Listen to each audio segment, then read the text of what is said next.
welcome to the first video of my channel. I grew up loving art and I went to school for it and I graduated with an art degree, but afterwards I didn't do anything with it professionally and I kind of stopped doing it entirely, even as a personal hobby. So I started this channel to hopefully inspire others to pick art back up if it's been a while for them, or for anyone who wants to start this journey as a new artist. I bought a lot of these supplies over the past years, and something about me is that I am a severe perfectionist, where I want to start something and I buy stuff for it and then it just like never gets opened. But we are getting over that this year. I'm so excited to try and learn more about gouache. I've never used it before and only started using it last month. I have done 4 paintings so far using a Strathmore sketchbook and Arteza gouache. I'm going to try using Winsor Newton gouache today, and I'm going to be doing a winter series. And today we are going to try to paint some evergreen trees with snow. But let's first go over the supplies. You do not need the same exact ones to follow along, but I will go over them as well as link the items below.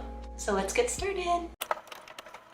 For my sketchbook, I'm using the Strathmore Watercolor Journal 400 series, and I'm using the Winsor and Newton gouache. This is my first time ever using this, so I'm super excited about that. I decided to get the Introductory set that comes with 10 tubes.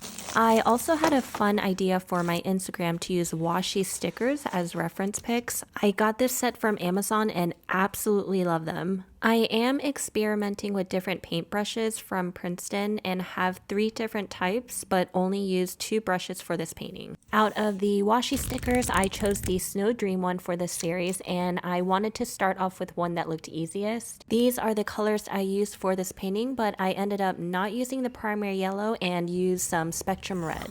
Alright, now let's start painting. It's up to you if you want to make a border for your painting to have crisp lines at the end. I am using Washi Tape for mine. With a pencil, I am drawing a very rough sketch of the trees. Next, I am getting small amounts of my gouache paint in my palette, but you do want to make sure you are making enough paint to cover your big areas, because it is basically going to be impossible trying to make that same color again. You can tell here I was nervous starting this painting.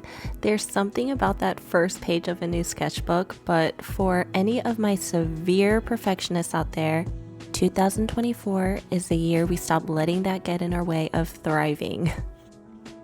So for the sky, I started with my angle brush, and since I haven't painted in a while, I noticed getting the right color took the most time for me during this process.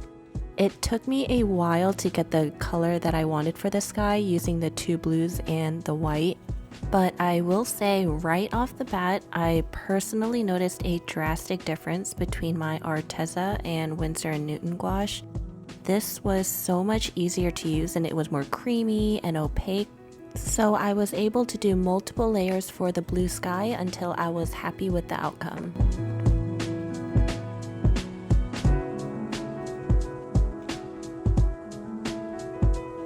I noticed some artists do a very watery base for their first layer. I regret not doing that first before I painted the sky. This is the exact moment where I realized I made a mistake. Since I did it later, you can see how the tree doesn't completely cover this part, which did bug me, but we're here for progress, not perfection. We're gonna learn as we go and just get better. Now it's finally time to do the trees. I'm mixing my green with black to start off. It still wasn't the color I wanted, so decided to see what happens when I added some blue. A little bit of black goes a long way, but I put in a pretty good amount until I reached the color that I wanted. Once I got that color, I first drew a line for the trunk of the tree to work off of. I noticed quickly my angle brush was too thick for this part, so I switched to my size 2 round brush. Off the trunk, I started drawing main branches, then drew like the needle leaves for the evergreen tree. I also paid more attention to those details on the bottom because we are going to coat the top of these branches with snow.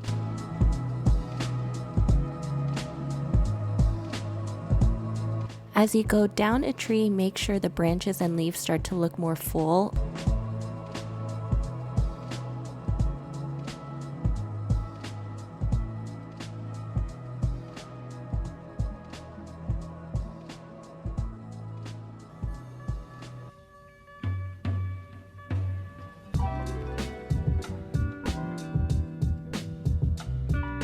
Once I reached the halfway mark on this tree, I switched back to my angle brush.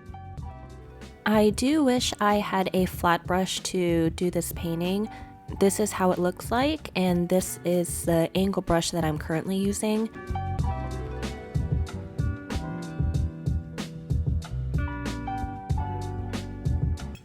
After I did the base details for the trees, I went back to add more smaller details with my round brush.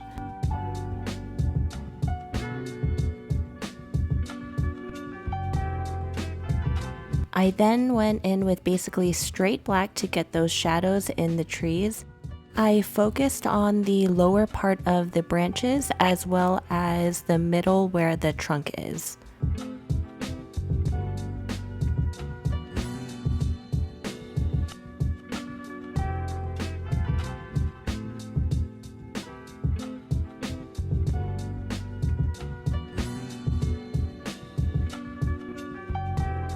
This tree on the right side didn't seem like an evergreen tree in my reference pic, so I wasn't sure how I was going to paint it. The tree seemed to have a grayish purple undertone, so I started experimenting by adding blue to my paint mix with green and white, but it still wasn't coming out how I wanted. I started making small mixes to see what it did before committing fully to my main paint. This is not a still shot, this is me trying to figure out how to get the paint color I want. I finally made the color I wanted, but my camera was off, but here is how the tree turned out. How I ended up with this color is by adding a little bit of Spectrum Red. This layer of green is going to be the middle part between the snow and the shadows.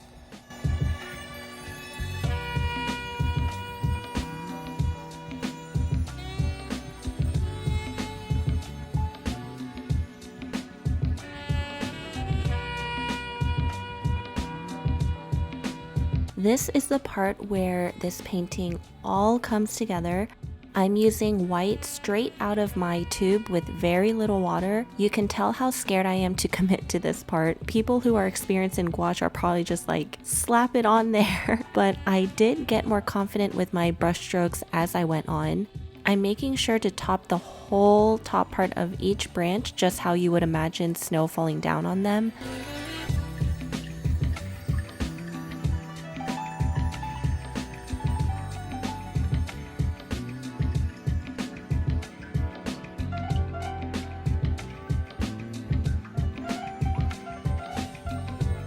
After this layer was dried, I went back for a second layer to the parts that looked kind of muddy.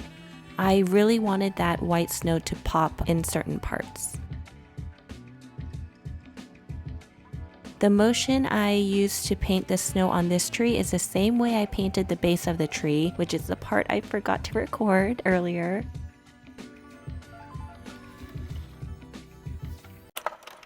And here is my favorite part of the whole process. It's just so satisfying.